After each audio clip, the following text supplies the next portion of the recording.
მოგესალმებით, მეგობრებო.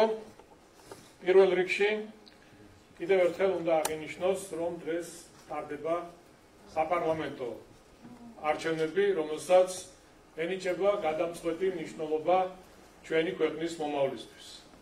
სწორედ დღეს წყდება ჩვენი ქვეყანა დაბრუნდება ბნელ წარსულში, თუ შეინარჩუნებს მშვიდობას და ღირსებას, რომლის გარეშეც ქვეყნის განვითარება უბრალოდ წარმოუდგენელი და შეუძლებელია.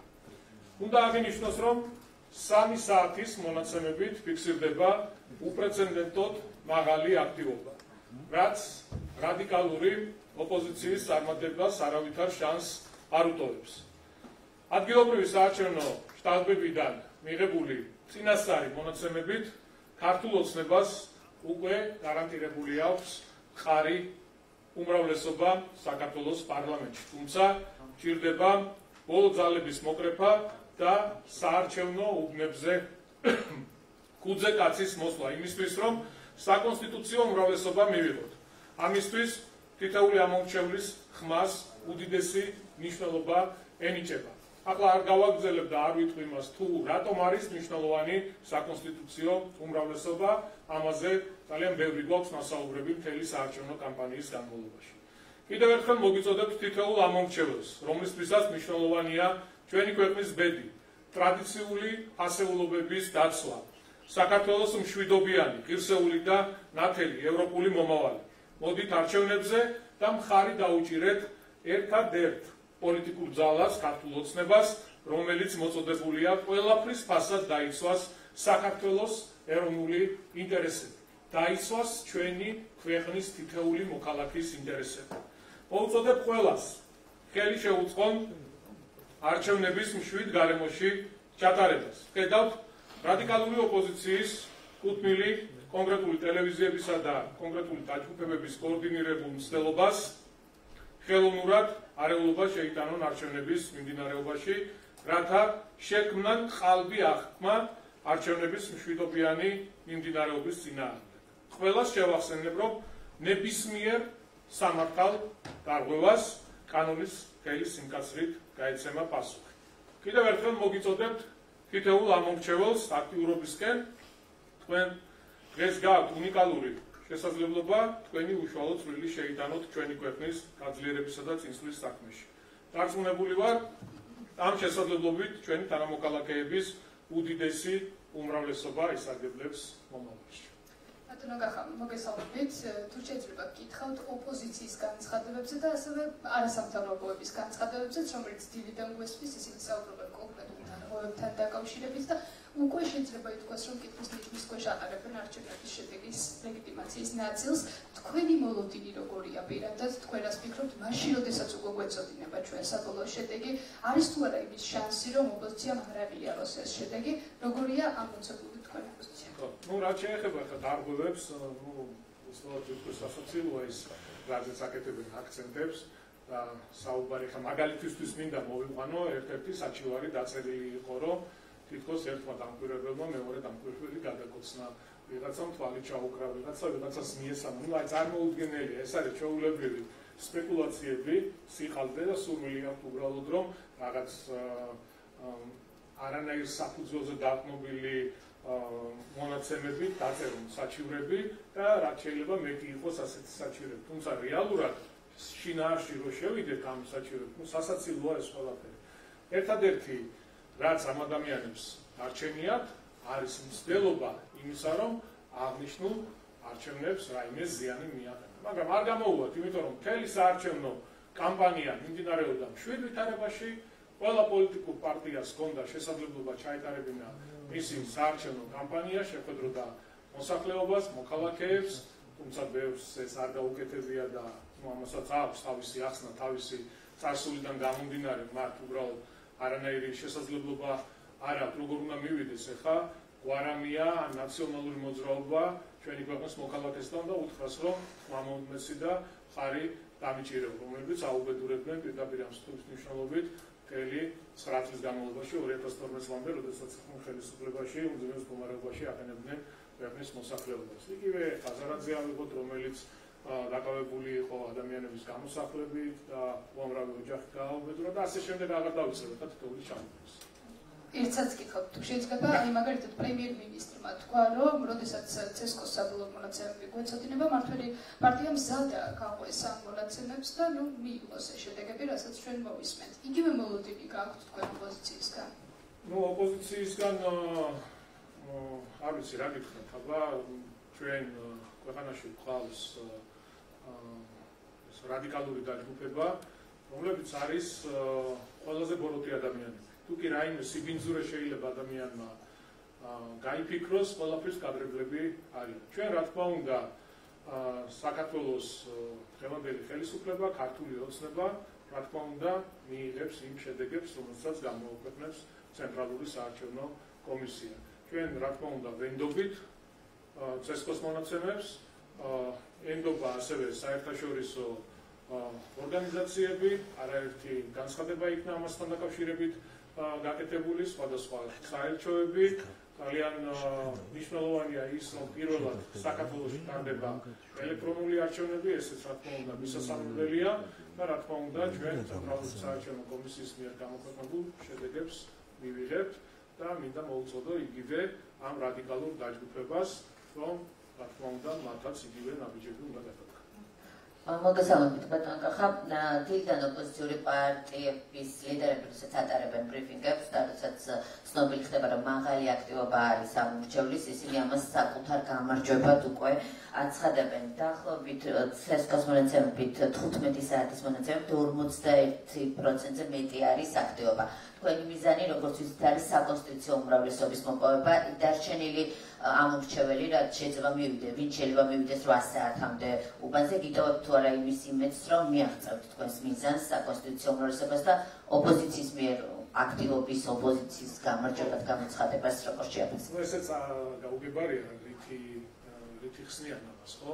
რატომ უნდა იყოს ოპოზიციის მხარდაჭერი ადამიანები, რომელიც უფრო მეტი მიდიან, ხო? იმიტომ რომ საზოგადოება ეს არის პუილი და სიცრუე, ჩვეულებრივი სპეკულაციებია და მაქსიმალურად ცდილობენ, რომ ამ სრულ კამპანიებით ის, რასაც გუშინაც ხედავდით, სრულ ფოტომასალებს რო აქვეყნებდნენ და ამბობდნენ, რომ თითქოს ხალხი გადის თბილისიდან იმისთვის, რომ ოპოზიციას დაუჭიროს თურმე მხარი. აი წარმოუდგენელია, რომ როგორ უნდა დაუჭირო ოპოზიციას მხარი ადამიანები, რომლებიც წამებით, გაუბედურებით იყვნენ დაკავებული, მაშინ როდესაც ხელისუფლებაში იყვნენ, დღეს არის მაგალითი იმისა რადიკალური ოპოზიცია, თუ როგორი არ უნდა იყოს ოპოზიცია.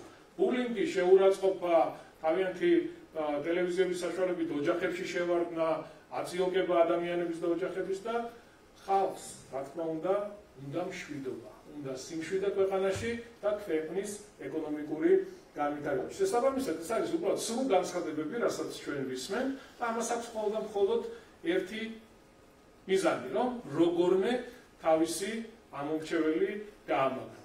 რა თქმა უნდა, ქართული ოცნება იგებს ამ არჩევნებს, თუმცა როგორც საუბრის დასაწყისში ვახსენე, ჩვენთვის მნიშვნელოვანია საკონსტიტუციო უმრავლესობის მიღება და ამის რეალური შესაძლებლობა გვაქვს დღეს.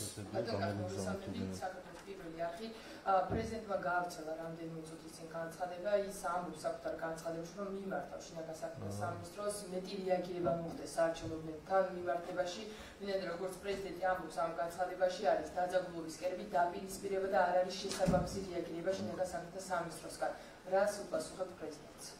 ინფორმაცია ხა ჩვენს შემოგვდის და გვაქვს ხელმისაწვდომობა, არც ერთი ფაქტი არ არის დატოვებული რეაგირების გარეშე.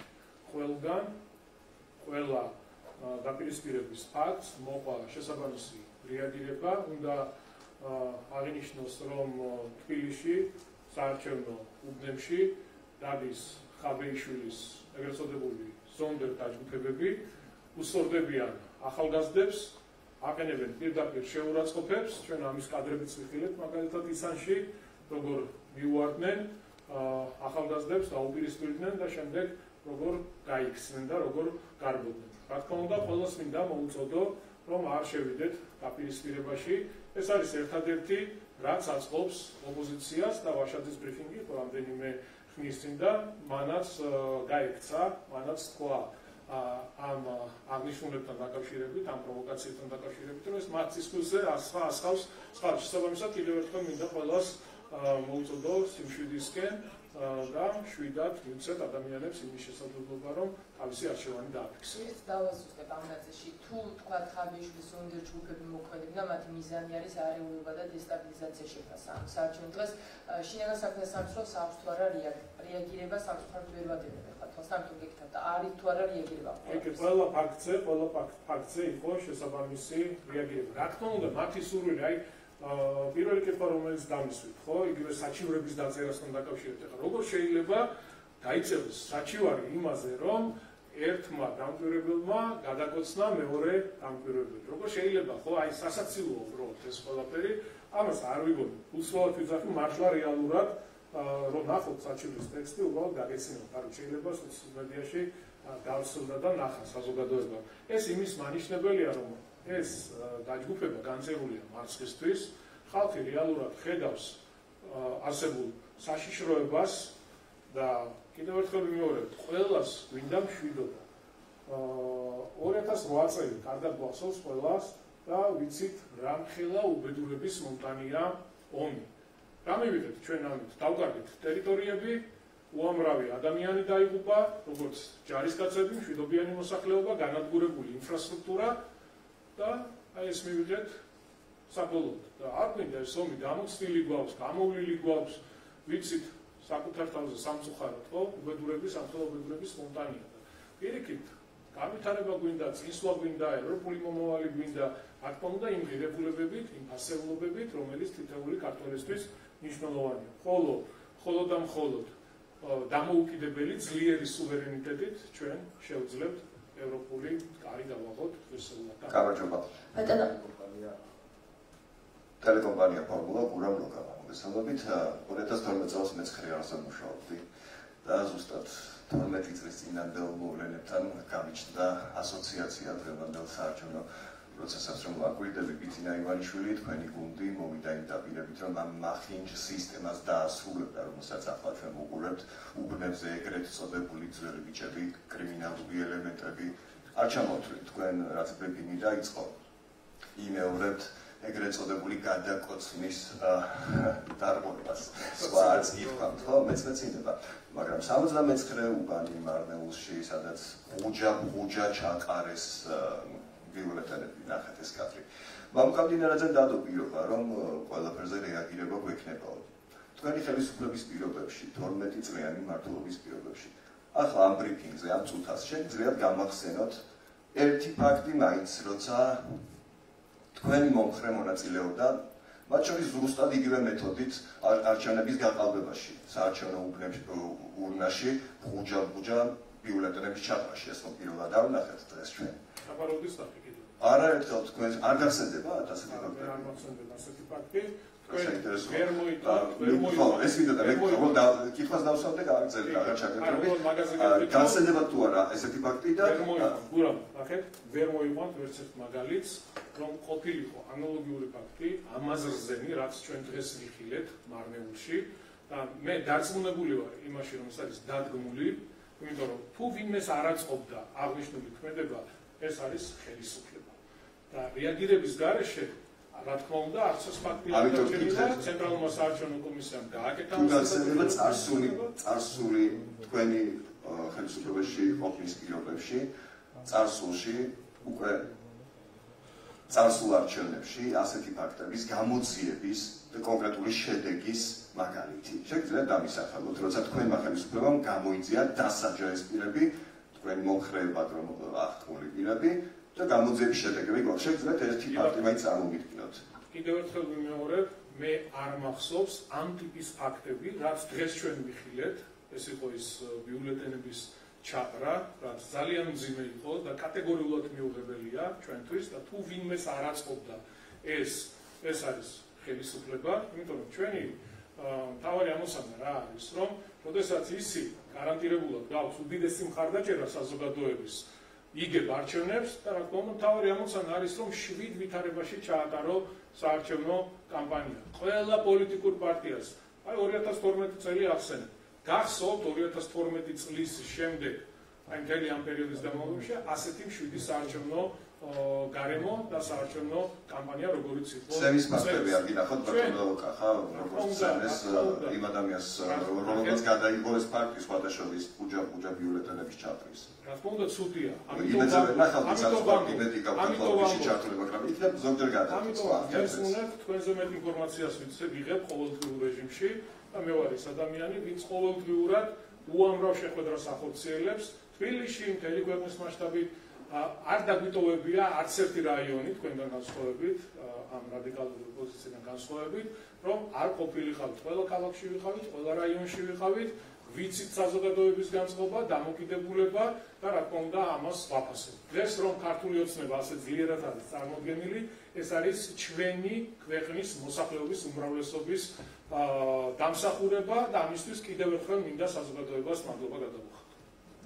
საარჩევნო შტაბებიდან მიღებულ ინფორმაციაზე საუბრობდით, უფრო კონკრეტულად თუ შეგიძლიათ გითხრათ, სად ფიქსირდება ქართული ოცნების მაღალი მხარდამჭერა და რა ვითარება ამხრივ დედაქალაქში, რადგან ოპოზიცია ძირითადად თბილისი ამახვილებს ხოლმე ყურადღებას და დედაქალაქს უკვე მოგებულად აცხადებს. სისულელია მთელი ქვეყნის მასშტაბით ლიდერობს ქართული ოცნება დემოკრატიული საქართველო, თუმცა ჩვენთვის მარტო გამარჯვება და ხმამხმების უმრავლესობის მიღება პარლამენტში ეს არა ჩვენთვის მნიშვნელოვანია საკონსტიტუციო უმრავლესობა, ამიტომ კიდევ ერთხელ მინდა მოვუწოდო ჩვენს მხარდამჭერებს რომ ვიაქტიუროთ, იმიტომ რომ ეს მნიშვნელოვანია საქართველოს ყალინდელი დღისთვის, რომ ჩვენ მივიღოთ კონსტიტუციური უმრავლესობა და გადაიდგას ყველა ის ნაბიჯი, რაზეც იყო მთელი კამპანიის განმავლობაში საუბარი. მადლობა.